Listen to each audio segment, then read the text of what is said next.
ঢাকা এবং ঢাকার বাইরে জমজমাট কোরবানির পশুর হাট দাম নিয়ে রয়েছে মিশ্র প্রতিক্রিয়া। এ নিয়ে বিস্তারিত জানবো। এই মুহূর্তে নওগাঁর সতী হাটে আছেন সহকর্মী এম আর রকি। সরাসরি যাবো তার কাছে। বাহারঙের পশুর ভর সমারোহ এই মুহূর্তে হাটে। প্রান্তিক খামারিরা আসলে তাদের দীর্ঘদিন ধরে লালন পালন করা পশুগুলো হাটে তুলছেন, একটা কাঙ্ক্ষিত দর পাবেন এই প্রত্যাশায়।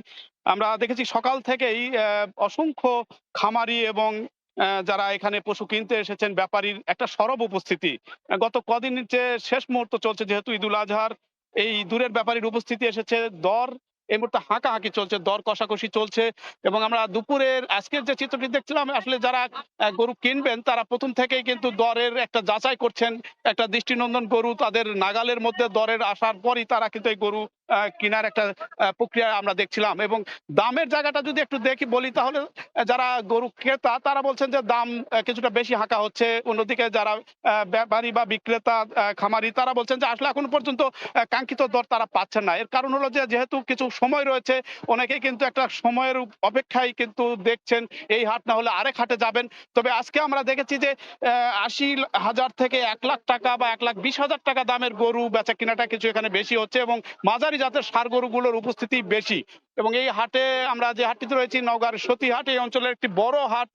সকাল থেকেই গরুর পাশাপাশি ছাগলেরও কিন্তু ব্যাপক উপস্থিতি দেখেছি এবং এখানে দূরের ব্যাপারীর উপস্থিতি এসেছে। সব মিলিয়ে একটা জমজমাট কারবার কিন্তু চলছে এবং আগামী এক সপ্তাহের উপরে রয়েছে যদিও ঈদুল আজহার।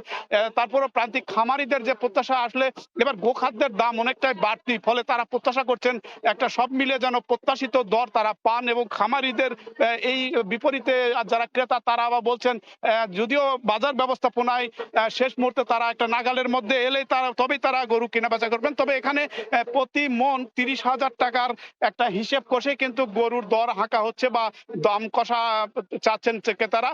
সব মিলে জমজমাট কারবার কিন্তু এই হাটে রয়েছে। আরো যেহেতু সময় রয়েছে, অন্যান্য হাটগুলোতেও কিন্তু এরকম ক্রমান্বয়ে গরুর সরবরাহটা বেশ আমরা লক্ষ্য করছি।